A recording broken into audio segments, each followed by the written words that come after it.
Hi అండి. తెలుగు కథల ప్రపంచంకు స్వాగతం. ఇవాళ బాలమిత్ర తెలుగు కథల సంచిక నుంచి సంతృప్తి అనే కథను వినేద్దామండి. జయపురంలో రాజయ్య, చంద్రయ్య అనే రైతు సోదరులుండేవాళ్ళు. ఇద్దరూ తమకున్న కొద్దిపాటి పొలంలో వ్యవసాయం చేసుకుంటూ కాలం గడిపేవారు. ఒకరోజు రాజయ్యకు ఆరోగ్యం బాగోలేనందున ఇంట్లో పడుకున్నాడు. చంద్రయ్య వెళ్లి పొలం దున్నసాగాడు. ఉన్నట్లుంది నాగలికి ఏదో తగిలి గట్టిగా శబ్దం వచ్చింది. చంద్రయ్య అనుమానంతో తవ్వి చూశాడు. భూమి అడుగున ఒక చిన్న బిందె నిండా బంగారు కాసులున్నాయి. చంద్రయ్య సంతోషంతో ఆ బిందెను పైకి తీయబోయాడు. అంతలో ఎవరో తెల్లని దుస్తులు ధరించిన స్త్రీ తన పక్క నుండి పోవడం గమనించి చప్పున ఆమె దగ్గరకు వెళ్ళి, ఎవరు నువ్వు? నా పొలంలో దేనికి వచ్చావు? ఎక్కడికి పోతున్నావు అని అడిగాడు. అందులోకి ఆమె, నేను సంతృప్తి దేవతను. నీలో సంతృప్తి ఉండటం బట్టి ఇంతవరకు ఈ చిన్న పొలంలో వచ్చిన దానితో తృప్తిగా కాలం గడుపుతున్నావు. నేను నీ వద్దనే ఉన్నాను. నువ్వు ఈ బంగారం కాసులు తీసుకుంటే నేను వెళ్ళిపోతాను. నీకు నేను కావాలా, ఈ బంగారు కాసులు కావాలా అని అడిగింది. చంద్రయ్య నవ్వుతూ, నీకోసం ఈ బంగారు కాసులు వదులుకునే పిచ్చివాడిననుకున్నావా? నీ వలన నాకు లాభం లేదు. నాకు విలువైన ఈ బంగారు కాసులు కావాలి అన్నాడు. ఆ మాట విని సంతృప్తి దేవత వెళ్ళిపోయింది. చంద్రయ్య పొలాన్ని రాజయ్యకు అప్పగించి బంగారు కాసులతో నగరానికి వెళ్లి ఓ అంగడి తెరిచి ముత్యాల వ్యాపారం చేసుకోసాగాడు. రాజయ్యకు ఏ సంగతి తెలియదు. అతను పొలం దున్నుకోసాగాడు. కొన్ని నెలలు గడిచాయి. రాజయ్య పొలం దున్నుతుండగా అతనికి మరలా బంగారు కాసుల బిందె దొరికింది. రాజయ్య ఆశతో దాన్ని తీసుకుపోతుండగా సంతృప్తి దేవత వచ్చి, నీకు బంగారు కాసులు కావాలా, సంతృప్తి దేవతనైనా నేను కావాలా అని అడిగింది. రాజయ్య బాగా ఆలోచించి, నాకు సంతృప్తి ముఖ్యం, అందువలన ఈ బంగారు కాసులు వద్దు. నువ్వు ఇక్కడే నా వద్దనే ఉండు అని అన్నాడు. సరే, నేను నీతోనే ఉంటాను. ఈ బంగారు కాసులు బీదలకు దానం చెయ్యి అని సంతృప్తి దేవత మాయమైంది. రాజయ్య సంతోషించి ఆ బంగారం అంతా బీదలకు దానం చేశాడు. ఆ రోజు నుండి అతడు అశాంతి, అసంతృప్తి అనేవి లేకుండా హాయిగా జీవించసాగాడు. చంద్రయ్య వ్యాపారంలో ఇంకా ఎక్కువ సంపాదించాలని ఉన్న బంగారమంతా తీసుకుని ఓడలో విదేశానికి బయలుదేరాడు. సగం దారిలో హఠాత్తుగా పెద్ద తుఫాన్ వచ్చి ఓడ తలకిందులైంది. ఓడలోని బంగారమంతా సముద్రపాలైంది. చంద్రయ్య చేతికి దొరికిన కొయ్య పలక ఆధారంగా మెల్లగా ఈదుకుంటూ చిన్న దీవికి చేరాడు. అక్కడ కొంతమంది కనిపించారు. వాళ్ళు చంద్రయ్యను చూసి, ఓయి, నువ్వు మాలాగా అసంతృప్తి మనిషివన్నమాట, జీవితాంతం మాతోనే ఉండిపో అన్నారు. చంద్రయ్యకు అప్పుడు తెలిసింది సంతృప్తి దేవత విలువ. చేసిన పొరపాటుకు చింతించాడు. ఇంతటితో కథ కంచికి, మనం ఇంటికి. మనస్సాక్షి అనే మరో కథను వినేద్దామండి. ఆ రోజు సుజాత ఎందుకో మూడీగా ఉంది. ఏదో తప్పు చేసిన ఫీలింగ్ తన ముఖంలో కనిపిస్తోంది. చీమకు కూడా హాని తలపెట్టని నేనేనా ఇలాంటి తప్పు చేయగలిగాను అని తన అంతరాత్మను ప్రశ్నించుకుంది. ఇంతకీ ఏమైంది?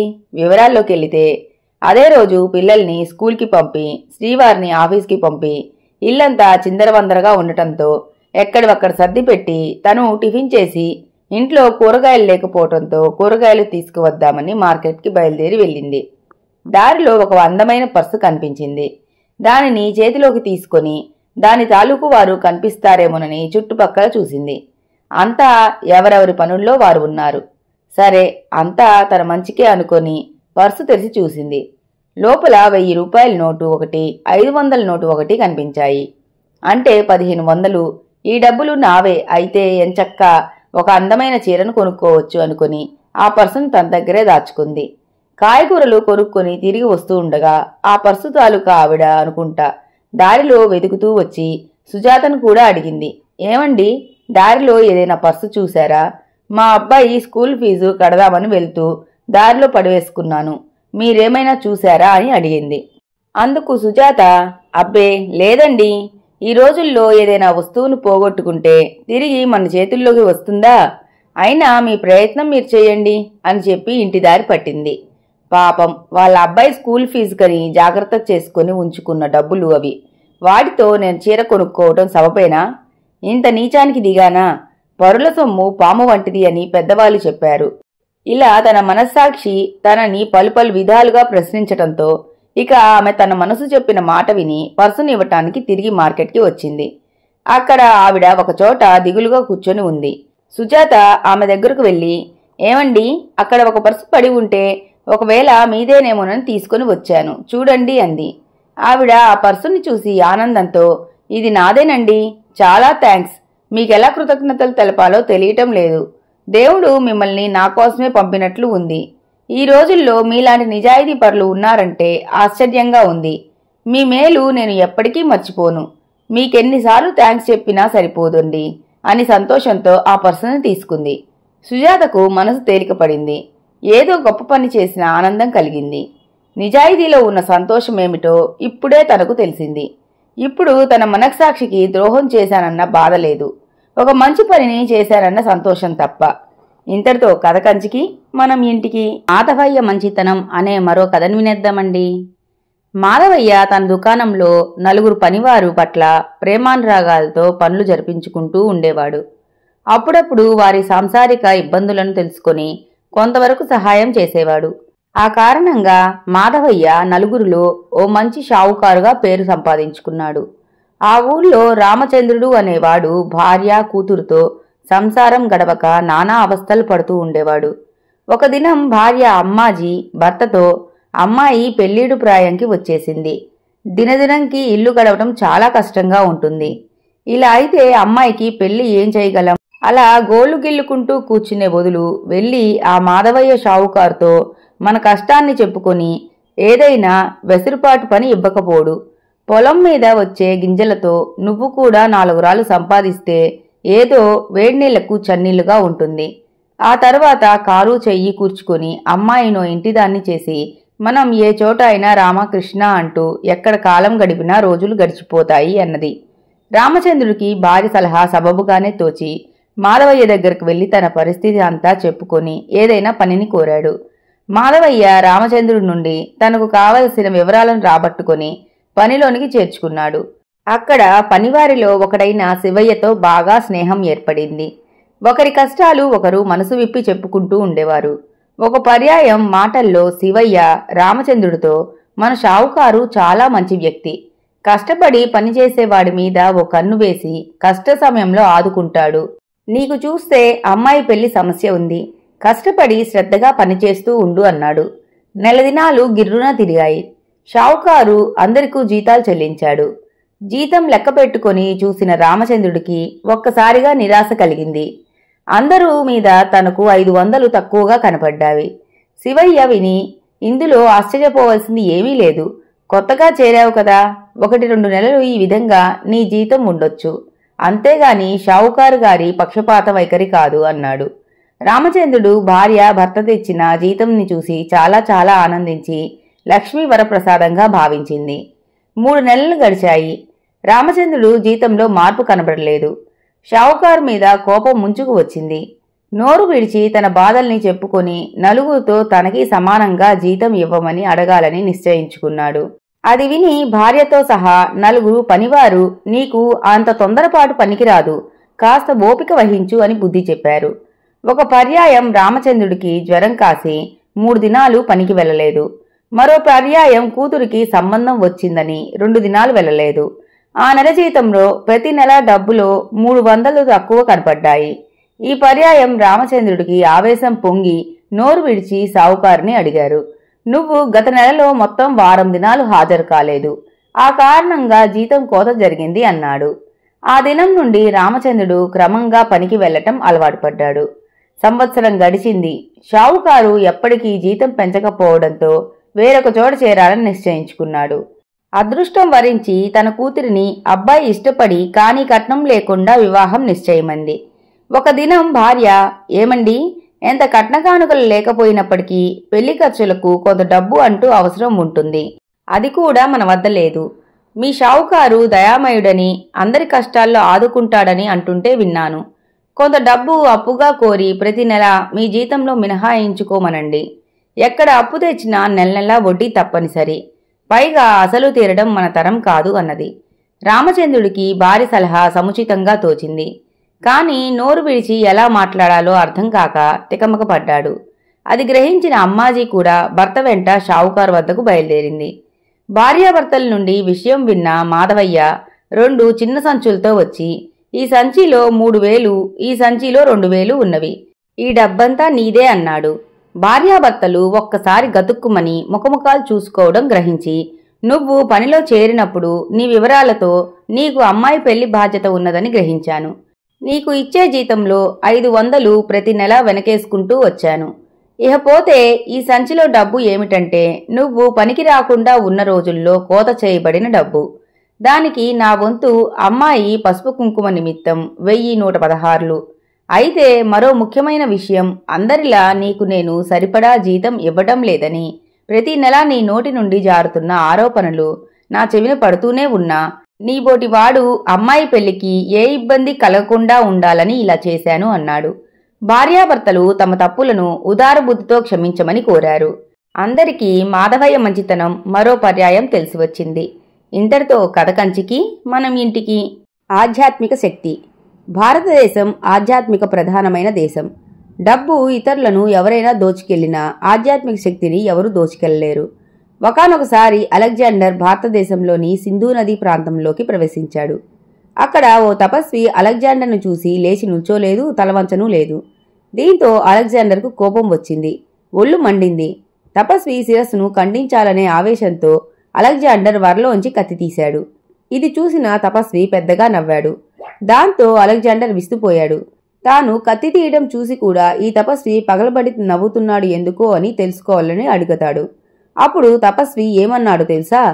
ఆత్మతత్వం తెలియనందువల్లే నన్ను హతమార్చాలనుకున్నావు. ఆత్మను అస్త్రశస్త్రాలు ఏమీ చేయలేవు. విలక్షణమైన ఆత్మకు నాశనం లేదు. అది అమరం, శరీరమే నశిస్తుంది. ఇది నీకు తెలియకపోవడం నాకు నవ్వొచ్చింది అని ఈ మాటలతో అలెగ్జాండర్ కళ్ళు తెరుస్తాడు. ఆధ్యాత్మిక శక్తి మూలమైన భారతదేశంపై దాడికి పాల్పడడం మంచిది కాదని అలెగ్జాండర్ తనకు ఆత్మప్రబోధం చేసిన తపస్విని యొక్క స్వదేశానికి తిరుగు ప్రయాణం చేస్తాడు. భార్య విలువ అనే కథను వినేద్దామండి.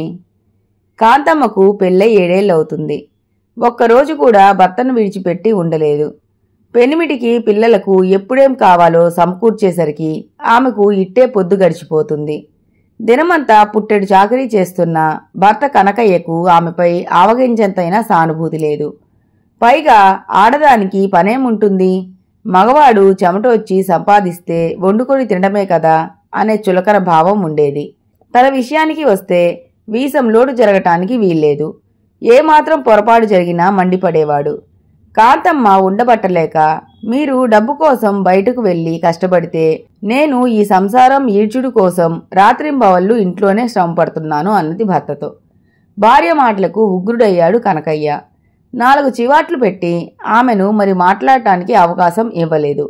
కుటుంబం కోసం తను ఎంత శ్రమపడుతున్నా భర్త అర్థం చేసుకోకపోవడంతో మనసులోనే బాధపడింది కాంతమ్మ. రోజులు దొర్లుతున్నాయి. మరదలు పెళ్లికి అక్కాబావల్ని పిలవడం కోసం బావమరిది ప్రభాకరం వచ్చాడు. తమ్ముణ్ణి చూసిన కాంతమ్మ ఆనందానికి అంతులేదు. మా చెల్లెలి పెళ్లికి వెంటనే బయలుదేరి వెళ్దామండి అంది కాంతమ్మ భర్తతో గోముగా. పెళ్లికి ఇంకా వారం రోజులు వ్యవధి ఉంది కదా, అప్పుడప్పుడే వెళ్ళి ఏం చేస్తాం అన్నాడు కనకయ్య. తోబుట్టు పెళ్లికి ముందుగా వెళ్లకుంటే బాగుండదు. మొదట నన్ను పంపించండి, మీరు పిల్లలు తర్వాత రావచ్చు అంది కాంతమ్మ. భార్య సలహా ఎంతో ఆమోదయోగ్యంగా ఉన్నదనిపించింది కనకయ్యకు. వెంటనే భార్యని బావమరిదితో పుట్టింటికి పంపించాడు. మరునాడు కనకయ్యకు మెలకు వచ్చేసరికి బారెడు పొద్దెక్కింది. భార్య పుట్టింటికి వెళ్ళిందన్న విషయం గుర్తుకొచ్చి గబాలున మంచం మీద నుంచి లేచాడు. పిల్లలకు పాలు పట్టి తను కాఫీ పెట్టుకొని త్రాగాడు. పెద్దవాడికి స్నానం చేయించి బట్టలు తొడిగే సమయానికి చిన్నవాడు లాగులో మలమూత్ర విసర్జన చేసుకుని ఏడుపు లంఘించాడు. ఉస్సూరుమంటూ వాడికి బట్టలు మార్చి సముదాయించేసరికి పొయ్యి మీద అన్నం గిన్నె పొంగి పొర్లటంతో పరుగున అటు వెళ్ళాడు. తొందరగా అన్నం పెట్టు నాన్న, ఆకలవుతోంది జాలిగా ముఖం పెట్టాడు పెద్ద కొడుకు. పిల్లలకు అన్నాలు పెట్టి ఎంగిళ్ళు ఊడ్చుకునేసరికి 12 దాటింది. రోజు భార్య తన కుటుంబం కోసం ఎంత కష్టపడుతుందో ఆ రోజు అర్థమైంది కనకయ్యకు. ఏ మనిషి విలువైనా ఆ వ్యక్తి ఉన్నప్పుడు తెలియదు.